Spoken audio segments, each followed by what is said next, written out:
स्वागत है आप सभी का आपके अपने चैनल कुक विद लता में। मैं आपके साथ ऐसी रेसिपीज़ शेयर करती हूँ जो टेस्टी होने के साथ-साथ हेल्दी भी होती हैं। तो आज मैं आपके साथ एक शाही रेसिपी शेयर करने वाली हूँ जो बेहद ही टेस्टी है और साथ ही बहुत ही हेल्दी भी है। बच्चे बड़े सभी को बेहद पसंद आने वाली है। आज हम बनाएंगे दिल्ली के फेमस शाही शीरमाल। वास्तव में ये शाही रेसिपी है, ख़ास मौक़ों पर, ख़ास मेहमानों के लिए शाही इंग्रेडिएंट से बनी बेहद ही स्पेशल रेसिपी है। इन्हें आप ओवन में भी बना सकते हैं और तवे पर भी बना सकते हैं। तो मैं इन्हें तवे पर बनाने वाली हूँ। देसी घी, खोया और ड्राई फ्रूट से लोडेड शीरमाल बेहद पौष्टिक होते हैं। अगर आप इन्हें ओवन में बनाना चाहते हैं तो प्री हीटेड ओवन में ऊपर नीचे की दोनों रॉड्स करके बनाइएगा और टेम्परेचर का आपको ख़ास ध्यान रखना होगा ताकि ये ऊपर नीचे दोनों तरफ से अच्छे से बेक हो जाए। तो आइए बनाना स्टार्ट करते हैं। तो शीरमाल बनाने के लिए हमें खोए की ज़रूरत होगी। तो मैंने आधा लीटर दूध खोया बनाने के लिए रख दिया है। हमें दूध को रबड़ी वाली कंसिस्टेंसी तक ही उसको गाढ़ा करना है, बहुत ज़्यादा गाढ़ा नहीं करना क्योंकि इससे फिर हमने आटा गूँथना है। तो देखिए, हमें इस तरीके का अपना दूध को गाढ़ा करना है, रबड़ी जैसा लगेगा देखने में। तो इसको ठंडा होने देते हैं। अब एक बड़े बोल में हमने 1 कप मैदा लिया है, 2 बड़े चम्मच मैंने सूजी के लिए हैं और 1/4 कप चीनी, और मैंने इसमें इलायची भी पीस ली है 5-6। चीनी की क्वांटिटी शीरमाल में कम ही रखते हैं, बहुत ज़्यादा नहीं, हल्का मीठा ही होता है ये। और 1/4 स्पून बेकिंग पाउडर लिया है और 1 चुटकी हम इसमें नमक का ऐड कर लेंगे। सभी को अच्छे से मिला लेंगे और फिर इसमें हम मोयन के लिए देसी घी डालेंगे। इस रेसिपी में देसी घी आप जितना चाहें इस्तेमाल कर सकते हैं। तो बहुत खस्ता बनते हैं उससे हमारे जो शीरमाल हैं। पर अभी मैंने 3 चम्मच ही लिया है घी, क्योंकि मैंने जो रबड़ी बनाई है, खोया बनाया है, वो बहुत ज़्यादा चिकना है देखिए। और जब इसको गर्म किया, दूध को गाढ़ा किया, तो घी अलग भी हो गया देखिए। 2-3 चम्मच घी इसमें भी है। तो इसको भी हम ऐड कर लेंगे अपने मैदा में और सब चीज़ों को अच्छे से गूँथेंगे। अगर आप चाहें तो इसमें आधा एग भी मिला सकते हैं, अगर आप एग खाते हैं तो। लेकिन मैं एग यूज़ नहीं कर रही हूँ आज, मैं बगैर एग के बना रही हूँ। और इसको गूँथने के लिए आप पानी का इस्तेमाल कर सकते हैं, लेकिन दूध से भी गूँथ सकते हैं। तो आप दूध का इस्तेमाल कीजिए, तो कि उससे फिर हमारी जो रेसिपी है वो उसमें और ज़्यादा रिचनेस आएगी। और मैं तो दूध की जगह ये फ्रेश मलाई ले रही हूँ। देखिए, एकदम ताज़ा मलाई है, गाढ़ा। और यदि ज़रूरत पड़ेगी तो फिर मैं चम्मच, 1-1 चम्मच करके ही दूध ऐड करूँगी। हमें इस डो को बहुत ज़्यादा पतला नहीं गूँथना, बहुत ज़्यादा हार्ड नहीं रखना। एक बहुत ही सॉफ्ट सा स्मूथ डो हमें तैयार करना है। देखिए, हमारा डो तैयार हो गया। अब हमें इसको रेस्ट के लिए रखना है 1 घंटे के लिए। तो उसके लिए मैंने ये प्लास्टिक पेपर लिया है। तो आप इसके बीच में रखकर इसको कवर कर दीजिए। इससे हमारे डो पर पपड़ी बिल्कुल नहीं जमेगी। आप चाहें तो इसको गीले कपड़े से भी ढककर रेस्ट के लिए रख सकते हैं।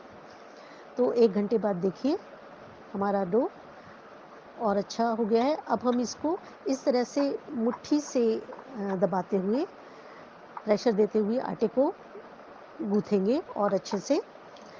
जो शीरमाल का डो है, इसको 2-3 बार रेस्ट कराया जाता है। तो जितना ये रेस्ट करेगा उतने ही हमारे सॉफ्ट, खस्ता, अच्छे शीरमाल बनेंगे।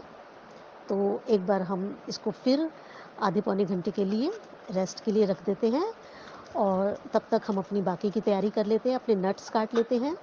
तो मैंने नट्स लिए हैं, काजू, बादाम और पिस्ता लिए हैं।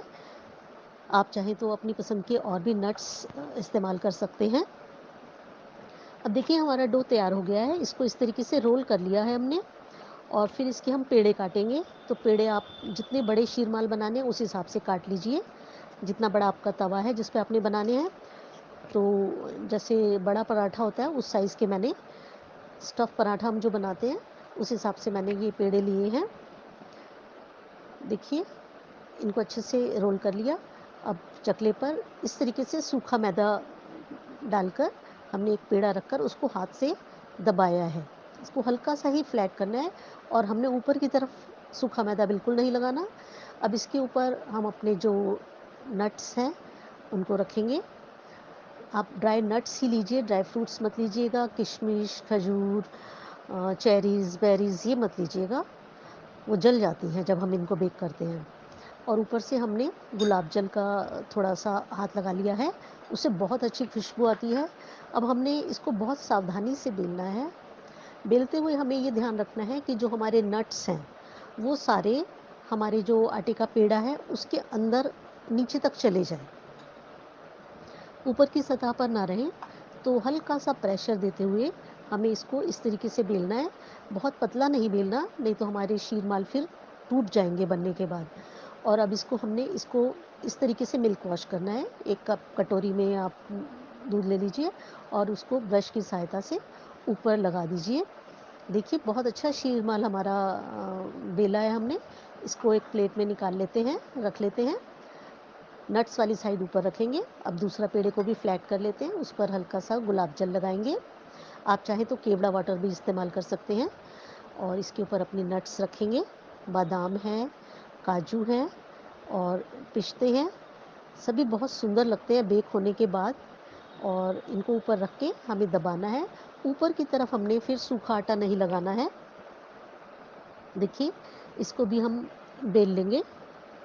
बहुत हल्के हाथ से हमें करना है, बहुत ही डेलिकेट समझ लीजिए आप, ये डिश है हमारी।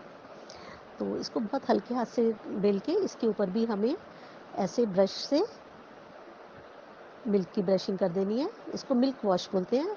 अगर आप एग वॉश कर रहे हैं तो आधे अंडे में 2 चम्मच दूध डालकर आप कर सकते हैं। और 2 प्लेट्स तैयार रखिए, एक पानी की और एक घी की, जिसमें हमें इनको बार बार डुबोना है। अब एक शीरमाल को उठाइए और उसकी जो पिछले वाली साइड है उस पर हमें पानी का हाथ लगा के तवे पे डालना है, जैसे हम तंदूर में रोटी लगाते हैं उस तरीके से। हमने इसको बहुत ही लो हीट पर रखना है ताकि हमारा जो शीरमाल है वो तवे पे अच्छे से चिपक जाए।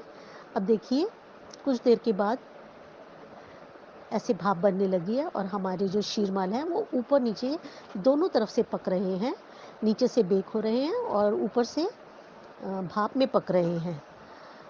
तो बहुत लो फ्लेम पर हम देखेंगे। और कई बार क्या होता है जब हम घी ज़्यादा डाल देते हैं मोयन, तो शीरमाल उखड़ जाता है तवे पर से। तो आप इस जाली पर रखकर उसको सेक सकते हैं। देखिए हमारे शीरमाल नीचे से तो बेक हो गए हैं, ऊपर से थोड़े हमें इनको सेकना है, ऊपर से भी सेकना है।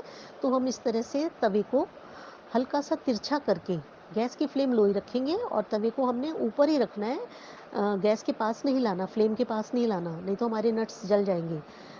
देखिए हमारा पहला शीरमाल बनकर तैयार है। कितना बढ़िया शीरमाल बना है। और इसको मैंने प्लेट में निकाला है और इसके ऊपर आप जितना चाहें 3-4 चम्मच, 5 चम्मच जितना भी घी डाल दीजिए, क्योंकि मैं इसको घी में डुबो नहीं रही हूँ। मैंने इन्हें पानी में भी नहीं डुबोया। मुझे डर लगता है कहीं मेरी मेहनत पर ही पानी ना फिर जाए, तो मैं तो इनको डायरेक्ट घी अप्लाई करती हूँ ऊपर से। तो देखिए कितना सुंदर शीरमाल बनकर तैयार है। और एक जब ये सिक रहा होता है, बेक हो रहा होता है, तो एक पूरे घर में एक बहुत अच्छी खुशबू फैल जाती है और देखते ही आपका दिल करेगा इसको खाने की। मेहमानों को खिलाएंगे तो सभी आपकी, कोई भी आपकी तारीफ़ किए बिना नहीं रहेगा। देखिए एकदम बेहद खस्ता, बहुत ही सुंदर हमारा शीरमाल बनकर तैयार है। पास से मैं आपको दिखाती हूँ। देखिए हमारे नट्स हल्के हल्के से सिके हैं, क्योंकि हमने तवे को ऊपर रखा था। दूसरा शीरमाल भी बन गया है, पीछे से एकदम खस्ता है और ऊपर से देखिए कितनी अच्छे से सिक गया है। इसके ऊपर भी आप भर भर के चम्मच खूब सारा देसी घी डालिए, ये सारा घी एब्जॉर्ब कर लेते हैं। तो देखिए बनाते जाइए और रखते जाइए। आप इन्हें 15 से 20 दिन तक भी स्टोर करके रखेंगे तो बिल्कुल ख़राब नहीं होते।